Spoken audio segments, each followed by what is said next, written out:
What is up? Coach Emma here, and welcome back to the Fit Habit Life podcast, where we cut through the noise, talk real health and fitness, sustainable fat loss, and habits that actually work.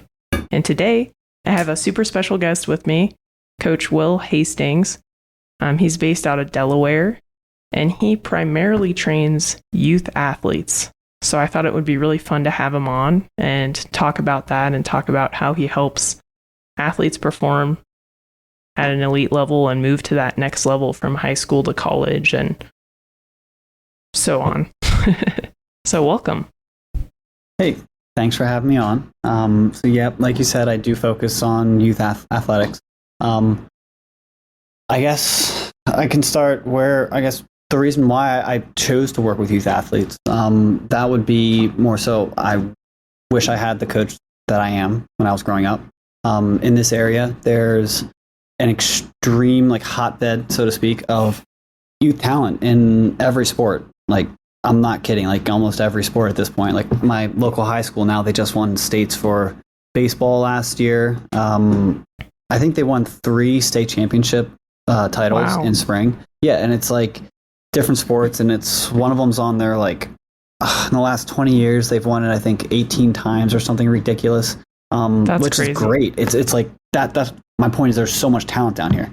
But the closest city is Philadelphia, Baltimore, DC.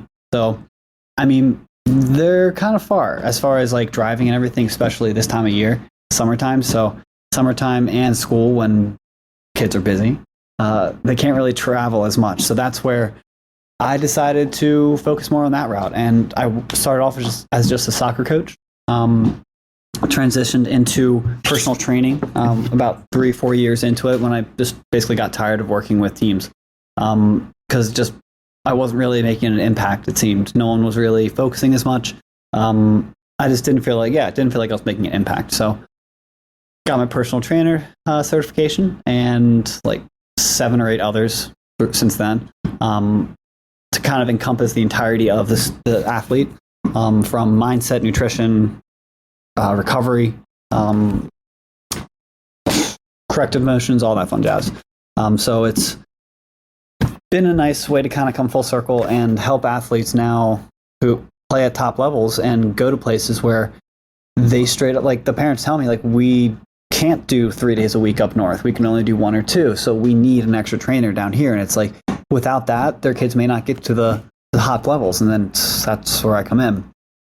And progressively over the last couple of years, especially, as my players age up through middle school and such, some of my originals, I should say, they are now in high school, getting recruited and such. One of which, actually, I just said my goodbye to him. He leaves on Saturday, I think, Sunday, to go to Paris Saint-Germain, which is over in France. He's going to play on their U15 academy team and I think U17 as well because he's good enough to, which is phenomenal. So it's kind of cool. He has a very high likelihood of going pro in the next couple of years as long as he keeps straight on the path, which is really freaking cool for a coach to have one of your players succeed at the highest level, essentially. And it's the other players that I'm working with are on that path.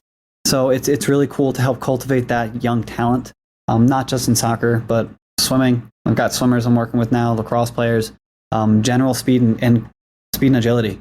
Instead of just having kids run sprints all day or go do sprints, which, I mean, don't get me wrong, better than nothing.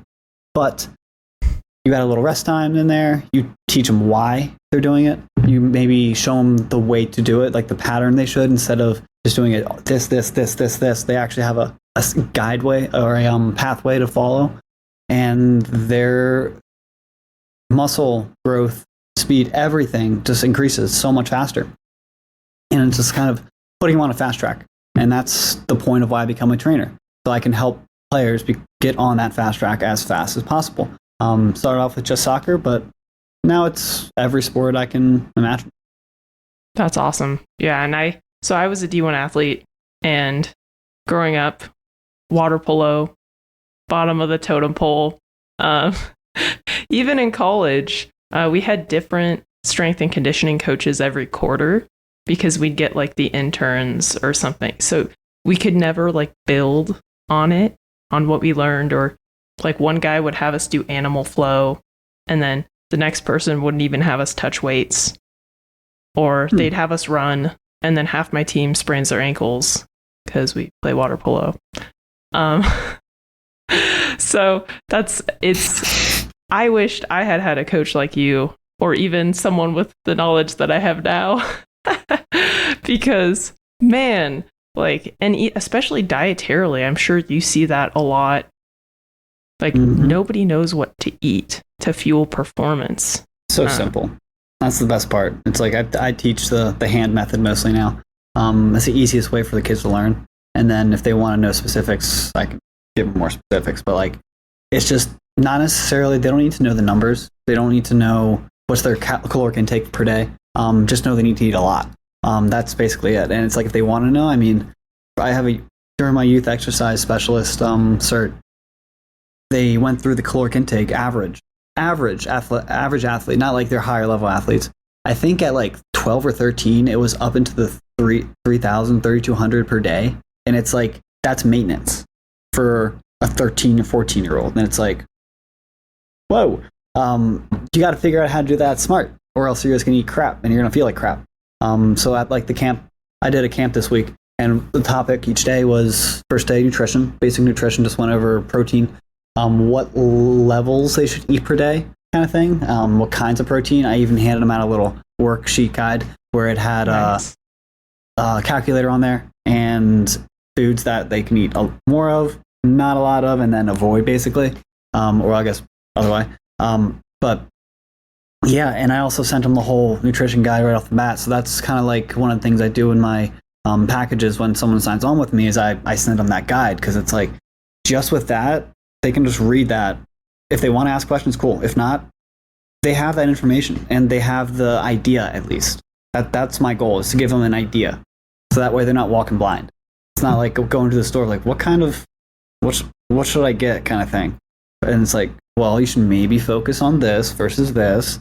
And it's like, that's kind of what I go over with nutrition talk, just basic, what to look for and what to avoid. Awesome. It's a lot easier than saying specific. Yes. Yeah. And especially like youth athletes, they've got school, they're studying, they're trying to get to college. They have all these other things on their mind. So tracking calories, that can be really overwhelming, I'm sure.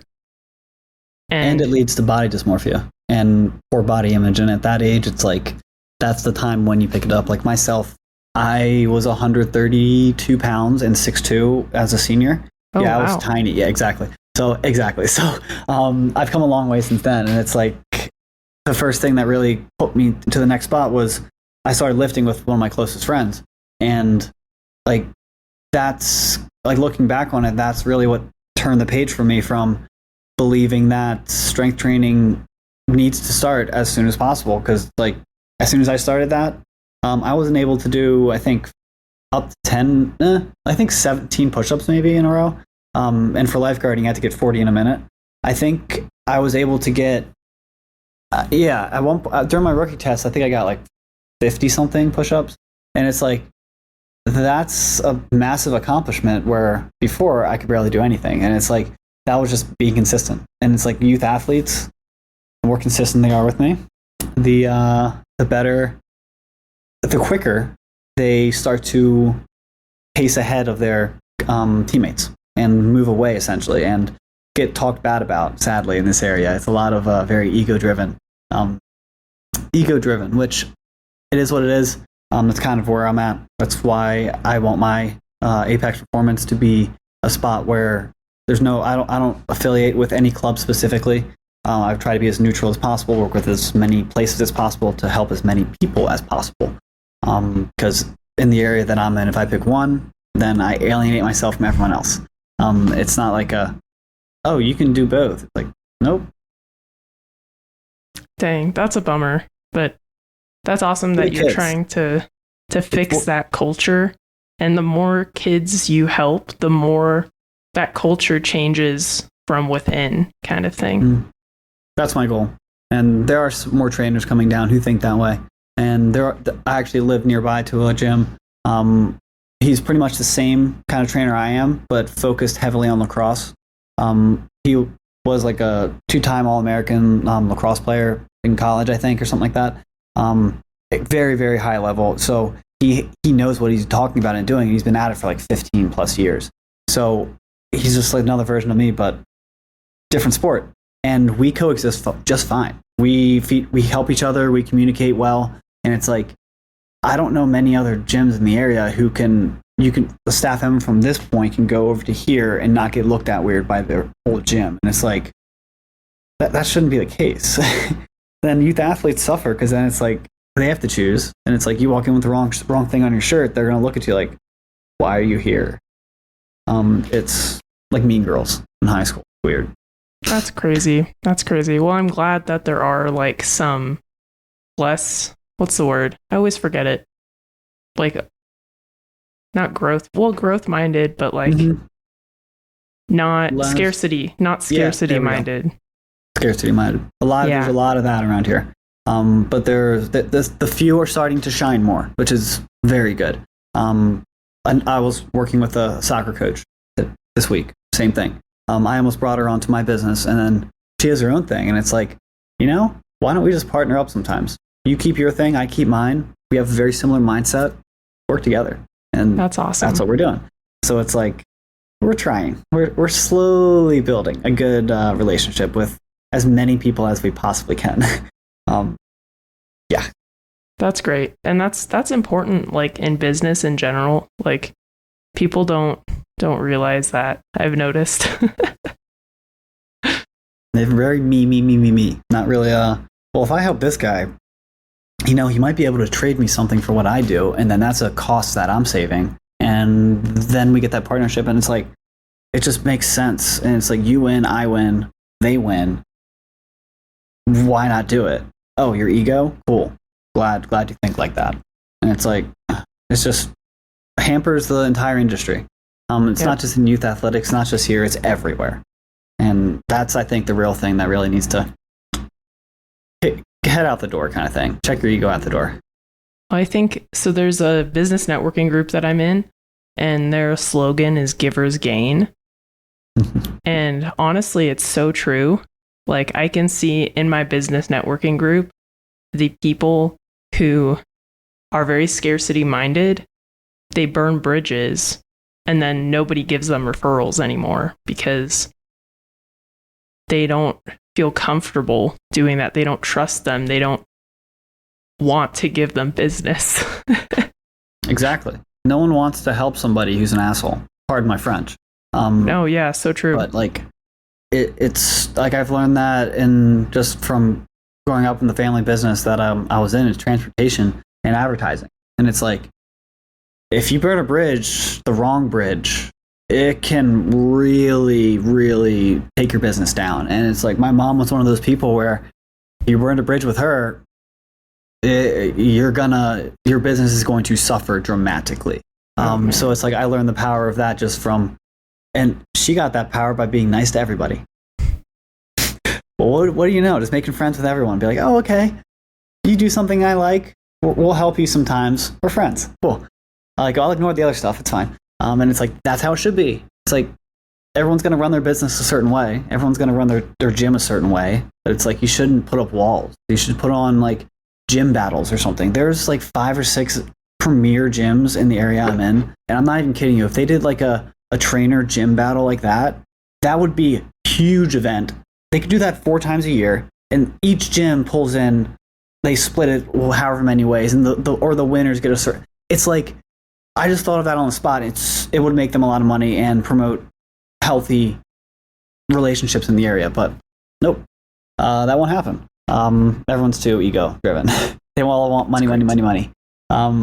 It is what it is in this area. A lot of development. I mean, it's very, very, the politics around here are very centered around development and just building on as much space as possible. Bring more people in because they want to be here. And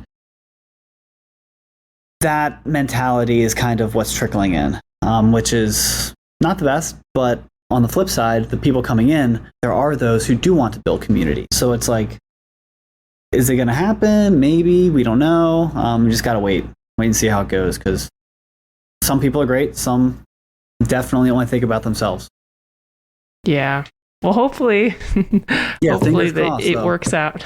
Yeah, I know. It's like, you would think it would, because all the trainers know each other and they're all friends with each other. It's just the owners. That's crazy. Owners that don't get along, or just choose not to get along, or burn bridges.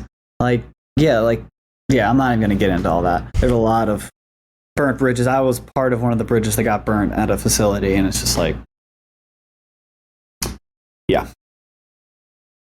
Well, I'm glad that you're trying to facilitate like a better, I guess, community vibes in your area. That's awesome. So how do you coach your athletes on mindset? Because that is so important. It is. I was about to say this. So that's something that's actually a lot of our talks that I do with them. Like, I'll talk during rest time, because that's something where kids don't really do rest times well. And if it's like, oh, you have to wait, and you just like set a timer for them, they're like, has it been X amount of seconds? Nope, it's been about 7 or 8. And it's like, if you just talk to them for a sec, pick a topic, and it's like, talk to them and then see how they respond to it, and then go off that. I mean, I found myself in a rabbit hole on like a minute 20 rest time, and I'm like 3-4 minutes into it, and it's like, oh, oops, sorry, okay, next set, go. And it's like, you get onto something and you can't really just pause. You gotta finish it or get to a point where you can pause, because then it's like, if you give them a partial idea and don't come back to that same spot, their minds are like, I talk about them like they're a different being, but it's like they kind of are. Their brains are still developing. They're still figuring out how to focus. Some can get it really quickly, others can't. So it's like, if someone, say for instance, takes a bad shot and it's like, oh, I suck, I'm like, no you don't. And it's like, why do you suck? And it's like, because I missed it. I'm like, why does that make you suck? I was like, so let me get this straight. If I take a shot and I miss, I suck. And they're like, no, because you're probably gonna miss on purpose. I'm like, who says I'm missing on purpose? I'm just gonna miss. And they're like, well, I'm like, exactly, your logic makes no sense. And I put it to a point where they're like, they can't give me a real response, because then it's like, oh yeah, you're right. It's like the why question. You ask someone why enough, you're gonna get their real reason, or if they even have a reason, they're gonna start stuttering and stuff. So I tried that a few times. It's fun, but it also puts them on the spot. So you got to be careful with that. Sometimes you got to ease into it and be like, okay, so well, maybe instead of saying I sucked, maybe be like, I could have hit that better. Help them rephrase it. I do recommend books for them to read. Some read them, some don't. But I mean, it's just a matter of putting into practice, or figuring out what you're doing negatively and what you're talking negatively about, and then addressing that, because you can't really fix anything until you know what it is. That's the great thing about habits. You can't fix them until you know what bad habit it is that you're doing wrong. I forgot what the name of the book it is. Power of Habit, I think, is actually the name of it. Power of Habit, yeah. Yeah, a lot of books I recommend for them to read. I don't know how many actually read them, but the parents read them and they recommend them for their kids. So it's like, cool. That's good. Yeah, because athletes are the hardest on themselves. And so it's cool that there are coaches out there that are trying to help them through that. Because and what you're doing is kind of like motivational interviewing. Have you read that book? Motivational interviewing. It's familiar, the name of it, but no, I have not actually read it. Essentially, it's like you ask questions to get people, and like clients in this case, to tell you like their perspective on things. And sometimes when they say things out loud, it sounds ridiculous. And so then they realize, because they're coming to the conclusion themselves. Mm-hmm. So you don't have to like point it out, but they're doing it. And so that helps. So like if someone's like you said, like, oh, I suck because I missed this shot. And then you gave an example and then keep going down the road of it. Yeah. Yeah. No, it's, the one I pull from is The Courage to Be Disliked. I pull from that a lot. The Fine Art of Small Talk is another one, I think. I think that's the name of it. The names of these books I get slightly off, but like The Courage to Be Disliked, I've read, I think, 7 or 8 times. The Four Agreements, I've read like 3 or 4 times at least. A lot of these books, let me look at this other one, because it is like, if I don't say, because that's the thing, like I know the teachings from it, but remembering the actual name of the book, because I do audiobooks, and at a time there was doing a lot of books. Yeah. One book app, actually. That's how many books I've read. I do audiobooks too. I struggle to sit still. Like I just can't sit on the couch and like read a book. Oh, here it is. How to Win Friends and Influence People. That one I've read a few times. That's a great one. Noise. That's another really good one. A Flaw in Human Judgment. It kind of points out like how to like break away from what when you're giving teaching and giving. It basically helps break away the stuff that isn't needed that you would do personally. It's like you can only expect around 60%, like for an employee to do around 60% of what you would do as the owner kind of thing. So it's like you got to act within that parameter.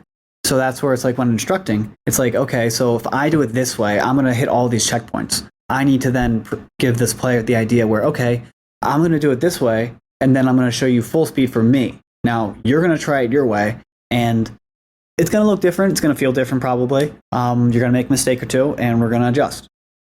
And they're just like, oh, okay, cool. They don't really have that thought process of, oh, it has to be just this way. It's like, it's more flexibility. And it kind of teaches them to think with a flexible mindset towards things. Or then that trickles into life and such and all that, which is always a fun time.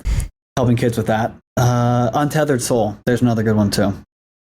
Okay. That's another one that I really liked. Those were ones that all really made a really big impact on how I approach things. But The Courage to Be Disliked, that one is by far one of my favorites. Okay, I'll have to check that one out.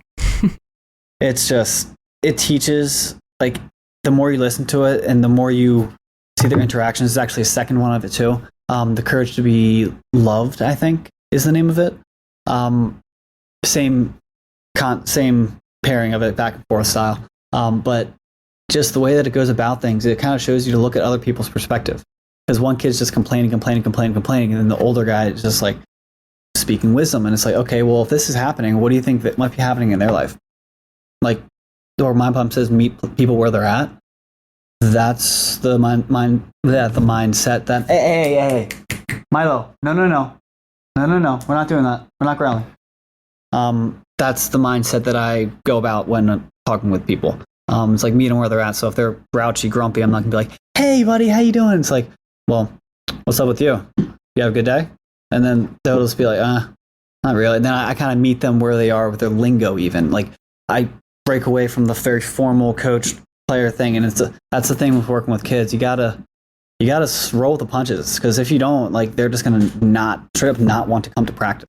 And it's like, to this day, I can't knock on wood because they will freak out. But I have not lost anyone from my sessions. Like, the parents have disliked me, but the kids like me so much that they can't stop bringing them to me.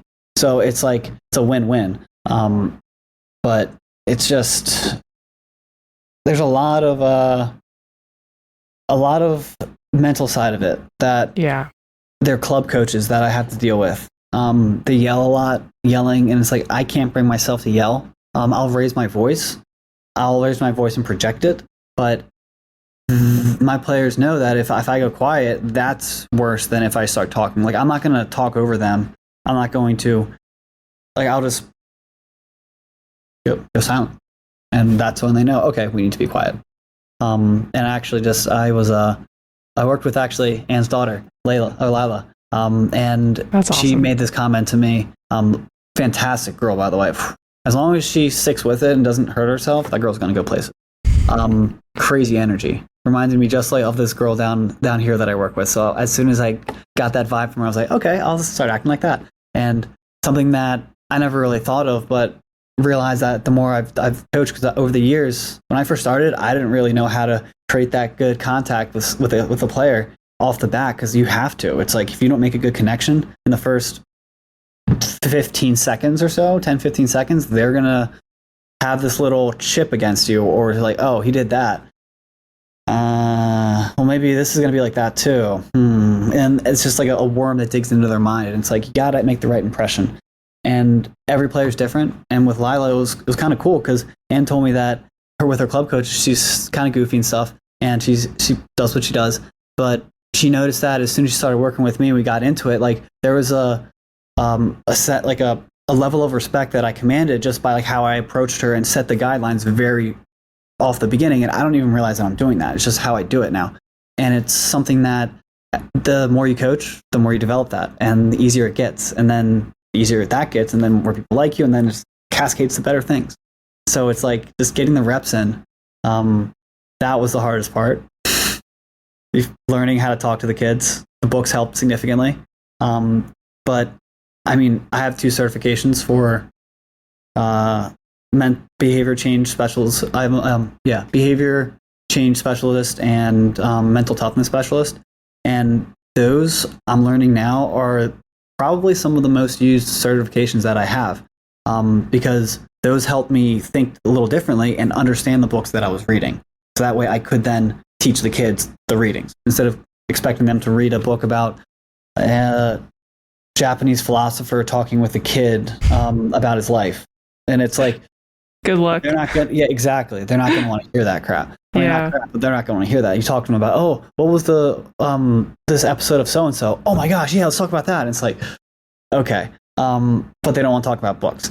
So you got to pick your battles essentially. But that's where the mental side of it. That's where it all comes from, is the books and just trying to teach them what I'm understanding. And if I can't teach them, then that shows myself that I don't understand it. Like if you can't teach a 5-year-old, or if you can't talk to a 5-year-old about a subject, you don't really know the subject. Like That's you try true. to explain a 5-year-old how to do something. Good luck. They're going to get really distracted to use the wrong words. But yeah. So how do you train your athletes? I know you were saying you focus on mobility. Mm-hmm. Is that like first step? Really depends. Okay. If they're on the field, it also depends if they have pains. Most of them, no. Most of them come to me with minimal pains. If they do, then I do a little stretch here or there. I usually run through, I use a lot of these skill primers that are in MAPS Performance Advanced, actually. I use that a lot for my athletes because a lot of them are more explosive. Those are more explosive movements, blah, blah, blah. But for the most part, I've worked mobility into my moving warm-up, where it's like I just have them do a jog. I have them move certain ways in certain steps.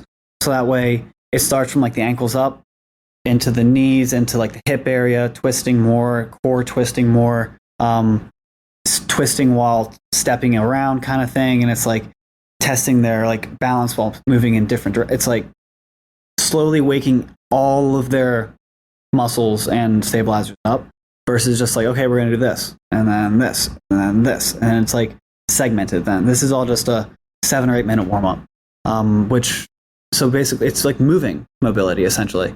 And then if they need more, I'll do that other stuff. If they have an injury, I'll do some bands. 9 out of 10 times, this one simple band movement, I talked about it yesterday on the trainer call, where basically like, it's from Squat U. Like wrap it above your knee and then just like it's you pull in and then you push out. Basically, that's essentially what it is. And you're just abductors, adductors. That's it. And you do like one set each side, and then instantly knee pain's gone. Because the muscles that are controlling all the muscles that go down through your leg to your knee are now able to move freely like they should, which means whatever they were attached to, whatever's pinching, is probably going to feel better. And it's like, I, to this day, still have not found an athlete where that has not helped, which is awesome. That's awesome. Yeah, I mean, like we talk about, well, I guess Mind Pump talks about a lot, is most people do things like frontal plane, like not a lot of side to side. So it makes sense sometimes you need to wake up those like stabilizer muscles, especially because kids sit a lot, even if they are athletes. So when they come to you, they're probably had been sitting most of the day. Yeah, that is definitely the case. And then I also do some, I call it like ramping up, is where it's like sprints, starting work, that kind of thing, where which kind of bleeds into a speed and agility.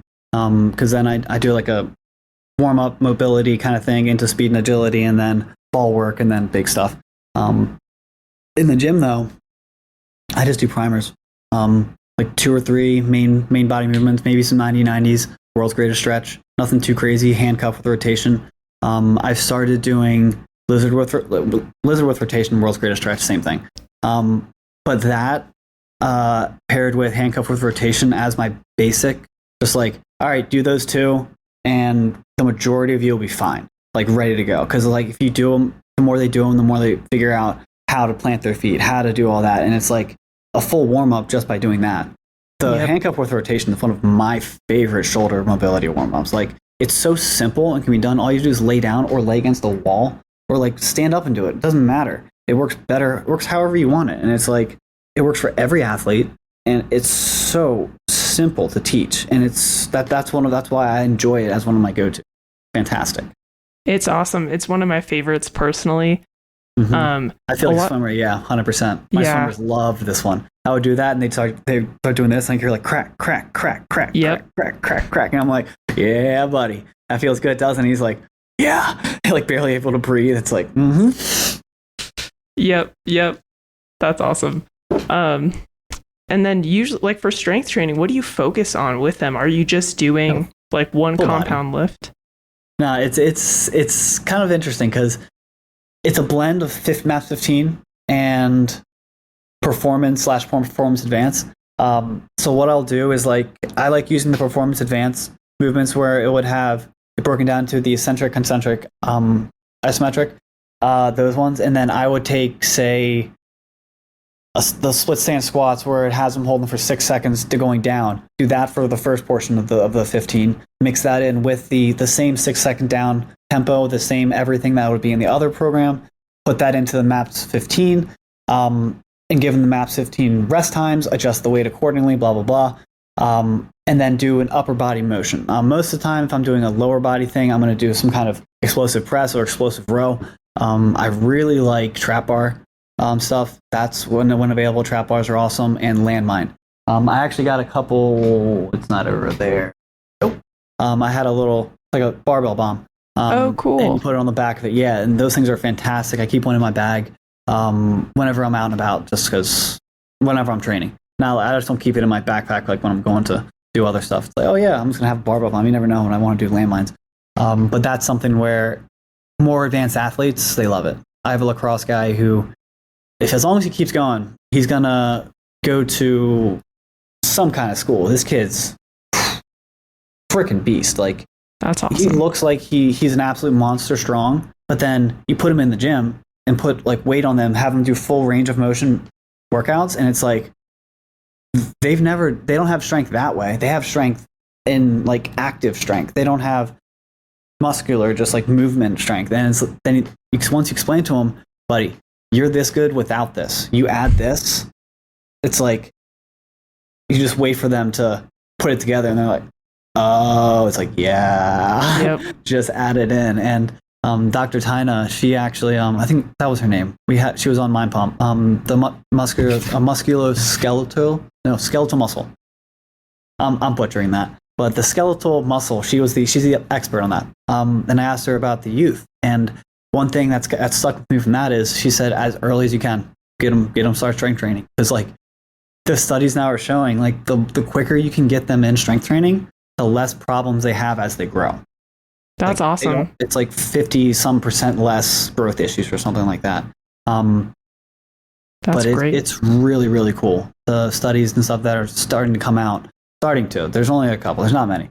But youth exercise is definitely starting to become a forefront because of how young people are going professional now. And it's like we have 15-year-old professional soccer players here in America who are now going over to Europe. That's so crazy. Like Manchester City. And it's like, and this is a guy who was from Philadelphia area, I think. Wow. But it's like they're getting younger and younger. And why not teach them the right way? Totally agree. Like teach them right so that way they don't learn from Tic Tac. That's what I call it, Tic Tac. Ever since I heard it called Tic Tac. That's great. I call TikTok Tic Tac. I like that. I'm going to use that.